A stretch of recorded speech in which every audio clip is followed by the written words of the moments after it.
El mapa de México era radicalmente distinto, extendiéndose hasta Oregón y Wyoming. Pero en una serie de eventos vertiginosos, perdió casi la mitad de su territorio. No fue una simple derrota, fue una tormenta de inestabilidad política, ambición expansionista y decisiones críticas que cambiaron el destino de dos naciones. Pausa. Esta es la historia, sin mitos, de cómo México perdió la mitad de su territorio. 1. 1821. México nace como un gigante. Tras 11 años de guerra de independencia, el nuevo país hereda un territorio colosal, incluyendo los actuales California, Texas, Nuevo México, Arizona, Nevada, Utah y partes de Colorado y Wyoming. Pero era un gigante con pies de barro. El país estaba en bancarrota, su población diezmada y su infraestructura en ruinas. Políticamente, la nación estaba fracturada.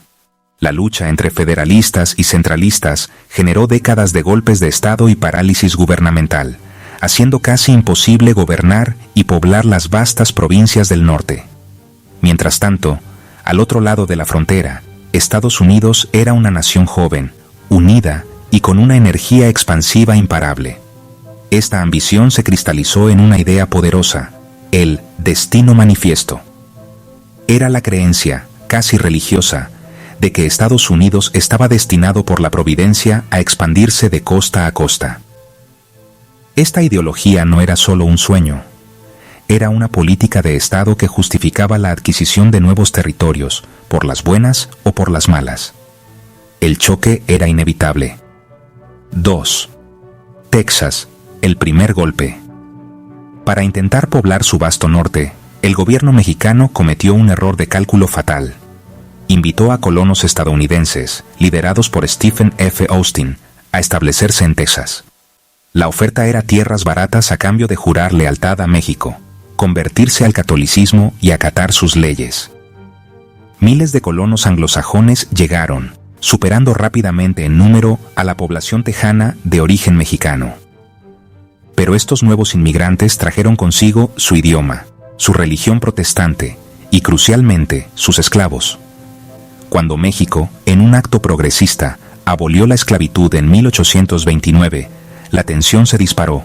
Los colonos, cuyas economías dependían del trabajo esclavo, se negaron a cumplir la ley, generando una fricción cultural y legal que solo podía terminar de una manera. En 1836, la tensión estalló en una revuelta abierta. La Batalla del Álamo, aunque fue una derrota para los rebeldes, se convirtió en un poderoso grito de guerra que galvanizó el apoyo a la causa texana en Estados Unidos. La guerra fue corta. En la Batalla de San Jacinto, el ejército tejano sorprendió y derrotó a las fuerzas mexicanas. El general y presidente de México, Antonio López de Santa Anna, fue capturado. Bajo coacción, firmó los tratados de Velasco que reconocían la independencia de Texas. Aunque el gobierno mexicano nunca ratificó estos tratados, en la práctica, Texas se había perdido. Se convirtió en la República de la Estrella Solitaria, aunque todos sabían que su destino final era unirse a Estados Unidos. 3. La anexión y la mecha de la guerra. En 1845, bajo la presidencia de James K. Polk, un ferviente creyente del destino manifiesto, Estados Unidos finalmente anexa Texas. México, que nunca había reconocido su independencia, rompió relaciones diplomáticas. Pero el verdadero detonante de la guerra fue una disputa fronteriza. México sostenía que la frontera era el río Nueces. Estados Unidos, en cambio, adoptó la reclamación texana de que la frontera era el río Bravo, mucho más al sur. Esta disputa creó una enorme franja de territorio en disputa, y el presidente Polk no tardó en usarla a su favor. Polk envió tropas comandadas por el general Zachary Taylor a la zona en disputa, una clara provocación. En abril de 1846, una patrulla mexicana se enfrentó a un destacamento estadounidense en ese territorio. Este fue el pretexto que Polk necesitaba. Se dirigió al Congreso declarando que sangre estadounidense ha sido derramada en suelo estadounidense.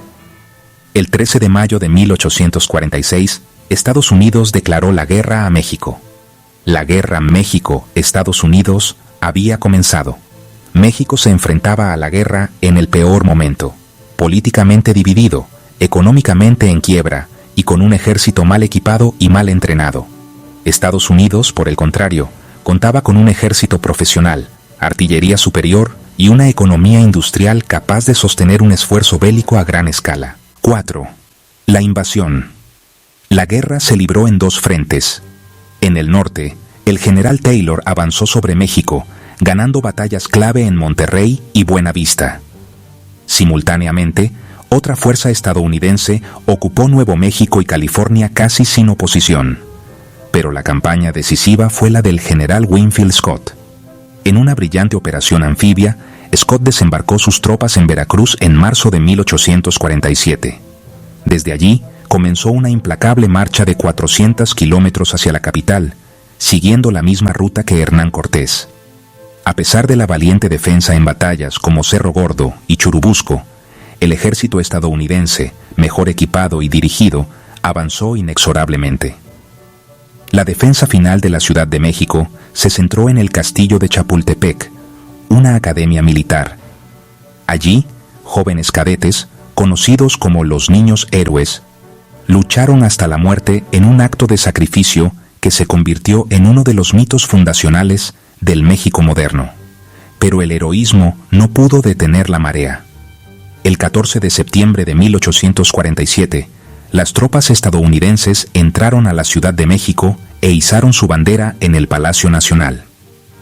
La guerra, para todos los efectos prácticos, había terminado. 5. El Tratado de Guadalupe Hidalgo. Con su capital ocupada, México no tuvo más opción que negociar. El 2 de febrero de 1848 se firmó el Tratado de Guadalupe Hidalgo. Los términos fueron devastadores.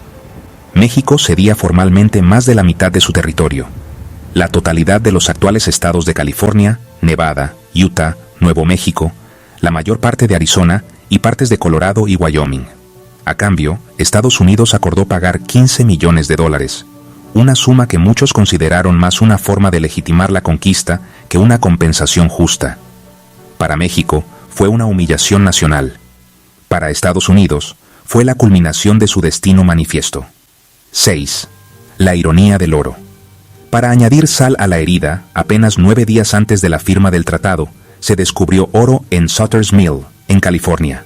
La noticia desató la fiebre del oro de 1849, atrayendo a cientos de miles de personas y generando una riqueza inimaginable. Este oro, que había estado en territorio mexicano durante siglos, ahora financiaría el ascenso de Estados Unidos como potencia económica mundial.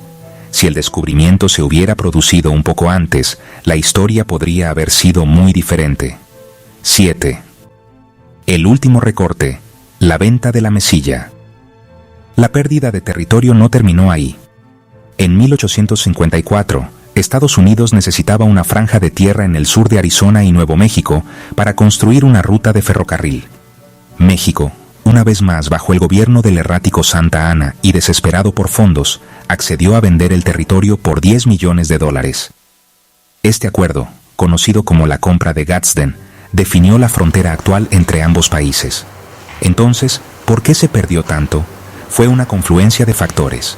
Primero, la inestabilidad política crónica. Mientras Estados Unidos tenía un gobierno estable, México tuvo más de 20 presidentes en los 25 años previos a la guerra, impidiendo cualquier proyecto de defensa. Segundo, la abismal diferencia de recursos. Estados Unidos era una potencia industrial en ascenso. México era una nación agraria y empobrecida. Tercero, la geografía. Los territorios del norte estaban a miles de kilómetros de la capital, mal comunicados y prácticamente abandonados.